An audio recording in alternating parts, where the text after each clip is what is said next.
And Noah, when you came into the role last year, you talked a lot about providing stability and a voice in the locker room. Now stepping into, after that season, stepping into a full year, how would you say your focus is now, and things like that? Right. So as we're going through preseason, we're establishing principles within the team and values, building a culture that's important for Oakland and the Oakland Roots, and then having a team that's understanding what the staff is asking for them. On the field, being able to change formations while keeping the same principles. A team that is equally balanced in attacking and defending, but also transition, something that's super important to us. But also just getting the season started and moving forward to playing these games, getting used to adversity, because when you're playing in the USL, the travel and different things, just preparing for a long season. Noah, can I ask, first off, congratulations on being the permanent coach. How are you finding the role now, and then how's preseason? Thank you. Yes, it's nice. It's different from last year. Last year I came in and there was a lot of moving parts, but along with the staff, myself and the staff, we were able to prepare a good preseason. Well thought out, prepared 6-7 week preseason. Now we're just building foundation here to having a long season. We understand it's a marathon. It's not a sprint. You can go three wins in the first game, and it doesn't mean it's you got 9 points, but you still have a long way to go. Just keeping everybody on an even keel, never too high, never too low, but establishing and building every day through video, through physical training, through the soccer training, just building day by day. In terms of atmosphere, energy, what do you want the team, the players to produce for the fans? What would you like them to be showing on the pitch? How would you want that to resonate with the fans in the stands? Yeah, good question. So, an organized team that's creative, willing to take chances in the attacking third, a team that's defensively solid and balanced throughout, a team that's very hardworking, throughout, if it's high press or understanding where we're kind of in a mid-block defending, everyone knowing their roles and their principles, but a team that works very hard, creative, scores a lot of goals, and not give up many goals. How long does it take to create a team out of a bunch of guys? Yeah, I don't think there's a set number. I think day one we met, we were at Copa Training Center, and the process is different here because we have players that keep coming in with visas and different things, so we're still missing a few players. But I think it's the day one, how you prepare, how you're organized, and building a team through the training, the stuff you do off the field, the video you do, just building a culture that everyone's willing to work for each other. Speaking of bringing players in, Tara's not here. I know he was here on loan. He was here last season, but he did have a pretty productive season with you guys last year. How do you guys plan to make up for the production loss with him going back to Valencia. Valencia, Yeah. yes. How do you plan to make up for that loss? Yeah, it's a loss. He scored, I think, 17, 18 goals last season. So it's something that we're going to have to fulfill. And when you do that, you just don't look at one player to contribute.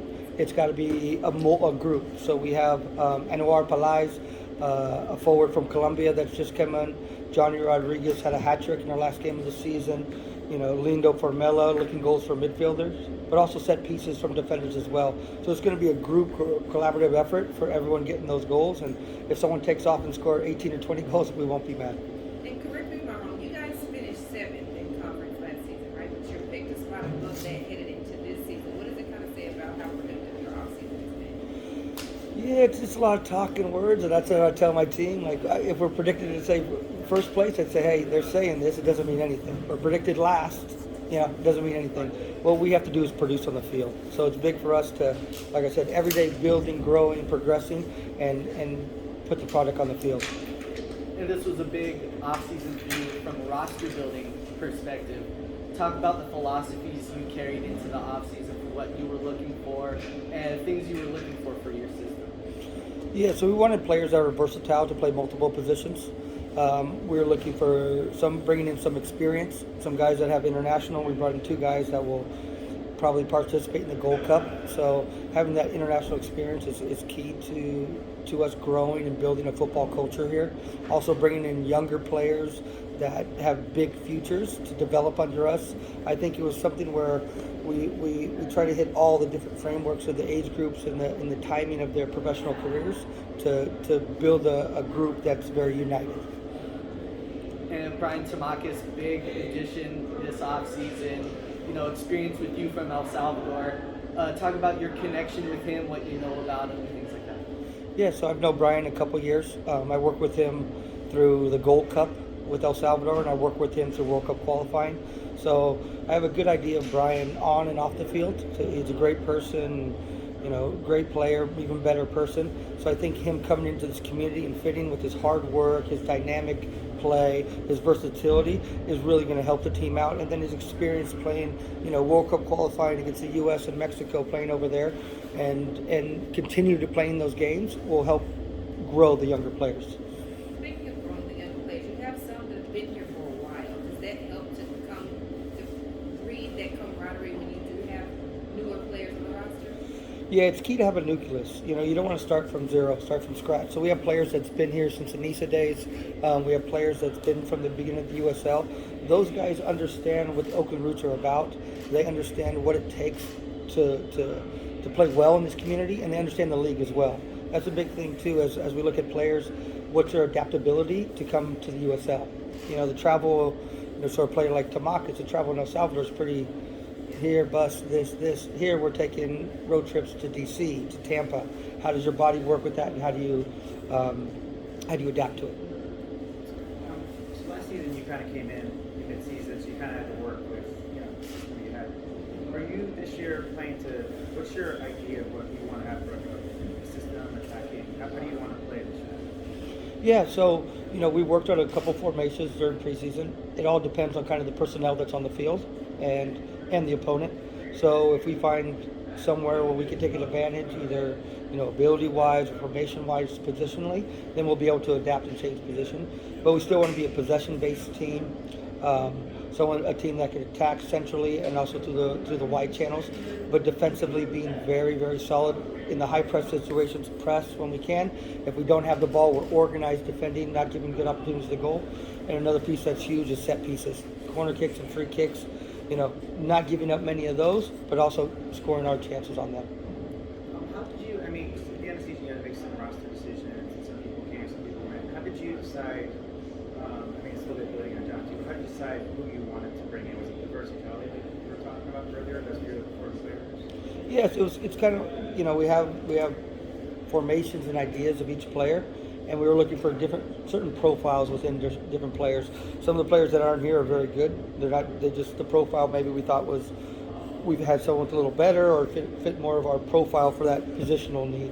So, is it a right back that can play right center back? Is it a right forward that could possibly play in the midfield? So it's having players that can fill in and play, multiple roles, but also someone that can make an impact during the league. I know not every new signing's in-house, but can you talk about how the new guys have been acclimatizing, how they found the environment, and how they're being received in the team? Yeah, so far it looks really promising. Palais Anwar came in last week, so he's getting used to it. It's not much English from him, but we have players on the team that speak Spanish. We have staff members that speak Spanish. He's getting used to Oakland and the community. He scored a goal in our preseason game, so I think he's getting acclimated pretty quick, and he seems very excited. So that excitement that these new guys bring, I think the players that are here build off of that. Can you compare and contrast Otar and Anwar? Yeah, so working on that is relatively new. Yeah. Both are good physical players. Otar has a natch around the goal that he can find goals, and we think Palais has that as well. We think him around the goal is very lethal. I think Palais will give us a lot of running in behind. He's a player that will stretch the opponent and look to find penetrating runs. I think both players work hard defensively. Both of them are going to step and press and work hard. So a common thing I see about them, it's very kind of blue collar as well, where they both will put in a shift offensively and defensively. young players. You've had players now come up through the 5-1-0 system. You've also got a couple of teenagers in from academies elsewhere. Right. Do you think that Oakland Roots is a place where young players will come and develop and grow? Yeah, that's something that we'd like to do. We think it's a place that we can get players in from different places, especially if we can get them from Project 510, that's great. We'd love them to bring them up so they have a bit more understanding of kind of our ideas, tactical and principles. But players from elsewhere, I think they can come in here, come into a professional environment, and if they play well, they're going to get the opportunity to play and showcase themselves to possibly move on to bigger leagues and a bigger role within the team. I know you guys feel good about your business, but how do you feel? What's your sense of the competition, whether that be in the Western Conference or USL in general? What's your sense of this season? Yeah, so it's tightened up a bit. We've kind of concentrated the team, so I think it's going to be a league where every game is going to be competitive. And now with traveling more to the East Coast, you're going to see games where teams have to do those 5-hour, 6-hour trips onto the East Coast and West Coast and play games. So having player rotation, having a good preseason like we had to have physically be ready to do that. I think the league is going to be very, very competitive. And I assume similar to last year, go down to the wire. And regarding the system again, you mentioned Pelaez, how he's able to stretch the field. Well, I see a lot of speed on the right with Rito, and then potentially on the left with Trevon Reed. Talk about how their speed reflects on what you're looking to deploy next season. Yeah, so it's always important to stretch the other team. If you play in front of the team the whole time, they're very comfortable. They can sit back and defend. But we definitely want to stretch the field and look into getting behind. And it doesn't necessarily have to be with pace. One thing is having well-timed runs and understanding of the players where this is my timing to run in behind. I can stretch them, I can get in behind, and we can create goal-scoring opportunities. And last question, this is from a fan. They want to know just, are there any coaches or managers that you've had inspiration from over the years? Yeah, just, who I've worked with personally. One is Albert Puig. He is the former director of La Masia. I worked with him, and now he's the head of Tokyo FC. He's a Barcelona guy. Justin Campos, he's the head coach of Saprissa. I think he has the most championships in Saprissa the Costa Rican league history. Justin was my national team coach, and I worked with him with the younger national teams in Puerto Rico. Those are two just offhand that I could think of, but very influential. I'm guarantee I'm missing a million coaches, but those are just two that off the top of my head. You guys rubbed up against the eventual champions in both times, in both trips of the postseason. What's the expectation this year? What are you telling the guys in preseason heading into the season opener? Right. A goal we want to have is we want to have a home playoff game. I think once you get into the playoffs, you can tell it's a new season. It goes quick. It can flip this way. 7 could go far. The playoff seeds you can go high. I think important for us getting the playoffs, but I think it'd be great for the club, the community to have a home playoff game, and for our team to make history doing that.